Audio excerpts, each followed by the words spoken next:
right, my name is Kaneepa Whitmackwa, Standing Bear, Saulteaux Tribe, Fishing Lake First Nation, Saskatchewan, Canada, Treaty 4, Territory, Anishinaabe.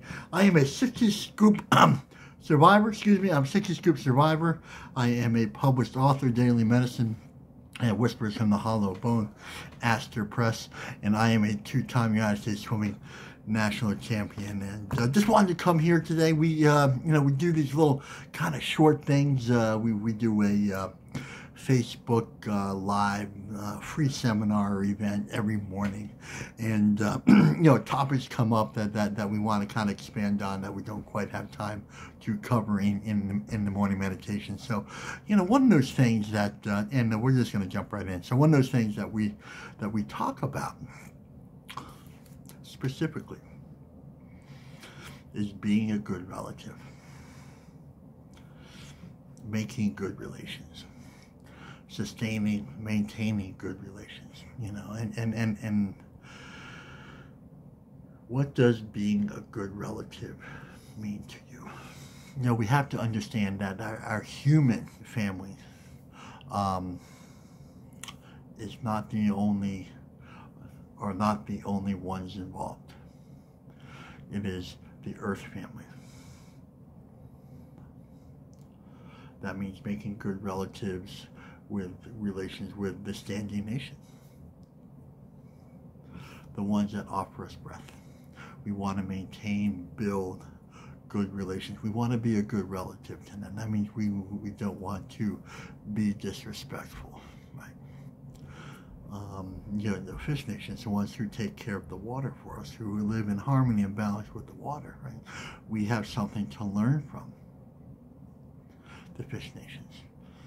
They don't pollute their environment the way we do, right? So there's an understanding there. Hey, look, let's make good relations and let's align our lives with the way the fish people live their lives, right? To the creepy crawlers and the slithers and the insect nations, the ones who teach us how to stay close and grounded to Mother Earth. I think that's a really good idea, right?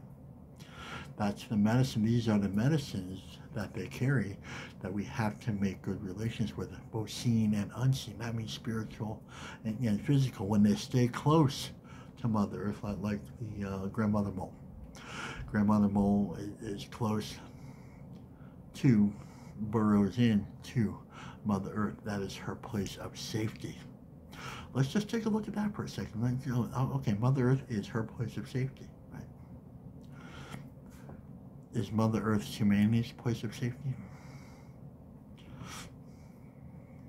Do we consider Mother Earth a relative? I think it's a good time to start praying about it. Think about it. This is alignment with the ancient sacred agreement of harmony and balance. With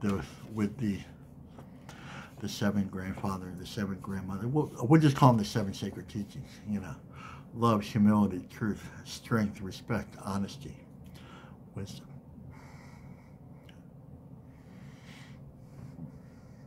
So, when we're talking about Mother Earth, we're talking about all her nations and tribes, and that just doesn't stop at the human family. We kind of stuck in this little box that says,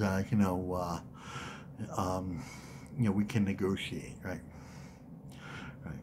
We can negotiate terms, right? And that's a colonial mindset. Over here in the indigenous world, we want to make good relations. We want to be a good relative. And how do we do that? Well, let's take a look at the seven teachings. Humility, right? It takes humility to understand that a tree is our brothers. We are all sons and daughters. It's not just a two-legged.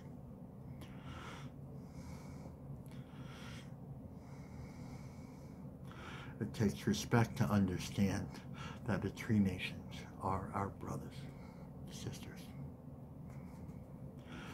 It takes honesty to take a look. And, every one of these teachings are interwoven and overlapping with each other. They're not just a singular teaching standing out standing out by itself, you know. You know, I bring this up all the time. This is a braid of sweetgrass. Here, a braid of sweetgrass. Intertwined and overlapping with each other. The braid is much stronger because it is held together by each other. What do you think humanity could do if we did the same thing? If we stopped looking at nations and borders, that's negotiating with spiritual laws, with natural laws. The trees don't negotiate with, you know, the eagles. They live in harmony and balance. The trees don't negotiate with the water. It's just kind of, you know, they help each other. They provide life for each other. Just imagine, that's what the sacred laws are meant to do, provide this place of safety. When lived according to sacred law, you know, this thing called harmony and balance will ensue. That's what it does. That's what it's supposed to do. Harmony and balance do not negotiate. We have to live that way to find it. We have to honor our brothers and sisters to find it. We have to walk a certain way. We have to pray a certain way. And these are all represented in the 7 sacred teachings.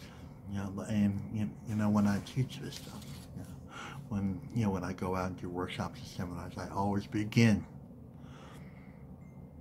with humility. You know, because a lot of people say, well, why don't you begin with love? Well, you know, you can't really love without humility, right? You know, can't really love without humility. We can't have it. So, you know, this colonial world, it really negotiates that. You know, love doesn't negotiate.